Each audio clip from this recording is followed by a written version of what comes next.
శ్రీలంక జట్ల మధ్య జరుగుతున్న ట్రై సిరీస్ లో భాగంగా నిన్న జరిగిన మ్యాచ్ రసాభాసగా మారింది. సూపర్ ఓవర్లో శ్రీలంక 7 పరుగుల తేడాతో గెలిచిన ఈ మ్యాచ్ లో ఇరు జట్ల ఆటగాళ్లు ఆవేశాలతో ఊగిపోయారు. ఎంపైరింగ్ నిర్ణయాలు భారత్ కు వ్యతిరేకంగా రావడంతో తిలక్ వర్మ సారథ్యంలోని భారత్ ఒక దశలో మ్యాచ్ ను బహిష్కరించి మైదానాన్ని వీడడానికి సిద్ధమైంది. ఐపీఎల్లో ఎంతో ప్రశాంతంగా కనిపించిన యువ సంచలనం వైభవ్ సూర్యవంశీ ప్రత్యర్థి ఆటగాడితో తీవ్ర వాదనకు దిగి మీదకు దూసుకువెళ్లడం, ఆటగాళ్లు ఒకరిని ఒకరు తోసుకునే పరిస్థితి ఏర్పడింది.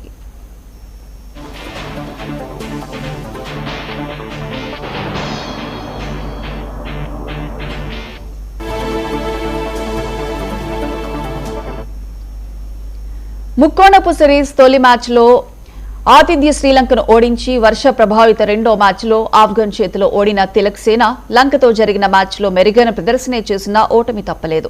ఈ మ్యాచ్లో మొదట భారత్ 49.2 ఓవర్లో 265 పరుగులు చేసి ఆలౌట్ అయింది. ఓపెనర్లు వైభవ్ సూర్యవంశీ, ప్రభ్సిమ్రన్ విఫలం కాగా ప్రధాన బ్యాటర్లో ఎవరూ అర్ధ సెంచరీ చేయలేదు. ఇక రుతురాజ్, తిలక్ పర్వాలేదనిపించారు. అయితే సూర్యవంశీ, షిర్జే, విప్రాజ్ నిగమ్ 8వ వికెట్కు 104 పరుగులు జోడించి భారత్కు మంచి స్కోర్ అందించారు. ప్రత్యర్థి బౌలర్లో షిరాజ్, విజయకాంత్ రాణించారు. అనంతరం సదీరా సమర విక్రయ పోరాటంతో లంక లక్ష్యం దిశగా సాగింది. కానీ భారత బౌలర్లు క్రమం తప్పకుండా వికెట్లు తీస్తూ జట్లను పోటీలో నిలిపారు. చివర్లో మ్యాచ్ ఉత్కంఠభరితంగా మారి ఆఖరి ఓవర్లో 5 పరుగులు చేయాల్సి వచ్చింది. అర్షద్ ఖాన్ గొప్పగా బౌలింగ్ చేసి 5 బంతుల్లో 3 పరుగులే ఇచ్చాడు.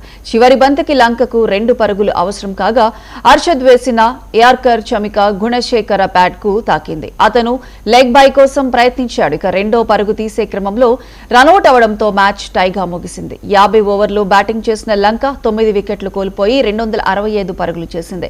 ఇక్కడే వివాదం మొదలైంది.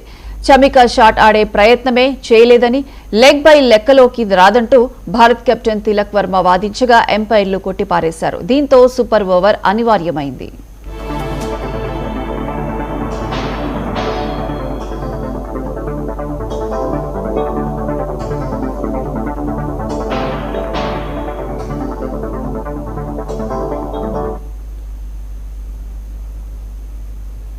వెలుతురు తగ్గిపోవడంతో ఫ్లడ్ లైట్లు లేకుండా ఆటను కొనసాగించడం కష్టమైంది. అయినా ఎంపైర్లు సూపర్ ఓవర్ కు అనుమతించారు.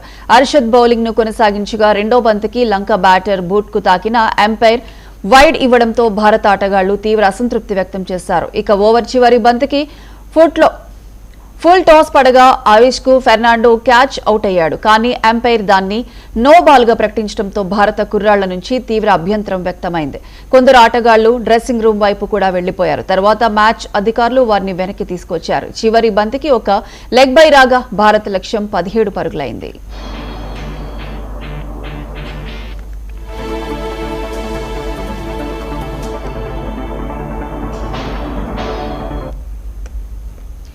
భారత్ సూపర్ ఓవర్ మొదలు పెట్టాల్సిన సమయానికి వెలుతురు మరీ తగ్గిపోవడంతో ఈ స్థితిలో ఎలా ఆడాలంటూ కెప్టెన్ తిలక్, ఎంపైర్లు లంక ఆటగాళ్లతో వాదనకు దిగారు. కానీ ఆడాల్సిందేనని ఎంపైర్లు తేల్చి చెప్పారు. వైభవ్ తో పాటు సూర్యాంశ్, షెడ్జే బ్యాటింగ్ కు వెళ్లారు. తొలి 3 బంతుల్లో సూర్యాంశ్ 3 పరుగులే చేయగా వైభవ్ తర్వాతి 2 బంతులకు 4 పరుగులు చేశాడు. చివరి బంతి డాట్ బాల్ కావడంతో మధులాన్ 9 పరుగులే ఇచ్చి లంకను గెలిపించాడు. ఓటమి బాధలో ఉన్న వైభవ్ ను ఉద్దేశించి లంక ప్లేయర్ హలంబాగే ఎగతాళి చేయడంతో చివర్లో పెద్ద గొడవ తప్పలేదు. వైభవ్ అతడి మీదకి దూసుకువెళ్లగా అతను మీదకొచ్చాడు. సహచర ఆటగాళ్లు వారిని వెనక్కి లాగారు.